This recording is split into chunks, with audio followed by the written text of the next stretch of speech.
Yaani mwanamke anaweza akawa anakaa hapa Kionda, anasali Morogoro mjini, akaamka siku moja akamwambia mume wake, nimechoka Morogoro mjini mbali, tununue gari.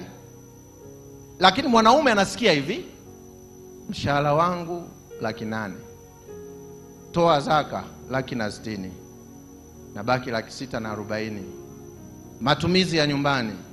Akikalkulate yote anaona gari alifanya nini. Lakini mama yeye ameamka asubuhi tu anasema tununue nini. Hiko kitu sio kimeanzia mbeleni. Tangu siku ya kwanza walivyokuwa wanaangaliana, uumbaji ulikuwa umeathiri pia ndani ya mwanamke. Mwanamke anamuona mwanaume, mwanaume anamuona mwanamke, lakini reasoning capacity sio sawa. Bwana Yesu asifiwe.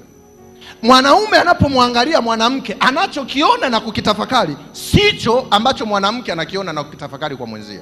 Mwanamke anashangaa, mwanaume ana observe. Ndio maana niombe wakina baba, usipate shida sana na mama. Wewe akishakwambia nimechoka, kanisani ni mbali, tununue gari, itikia tu.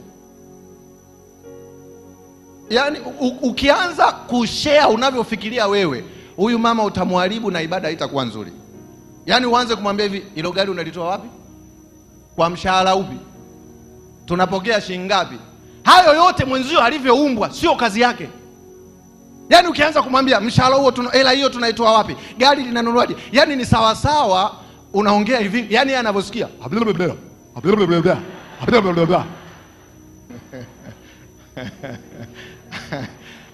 Hakisikii unachokisema. Kwa nini? Kwa sababu interpretation ya kwake yeye na ya kwako ni vitu viwili. Lakini angalia, ukimjibu hivi, gari aina gani? Kuluga nyeusi, sawa, tuweke stikava ndani. Baba nitashukuru stikava. Afu niliona ya jirani pale nje pia ameilemba. Anambia don't worry. Hayo mambo madogo mke wangu. You just give me. Huyo mama kwenye ibada atahadisia na wenzie. Yaani wewe bado hujaagiza gari, lakini utamsikia anamwambia mwenzie, shosti kitu kinakuja. Wakati huo hata gari hujafanya nini? Na angalia walivyoumbwa, ukiisha kumwambia hivyo mwenzio, hata ukikaa miaka miwili ana shida, gari linafanyaje?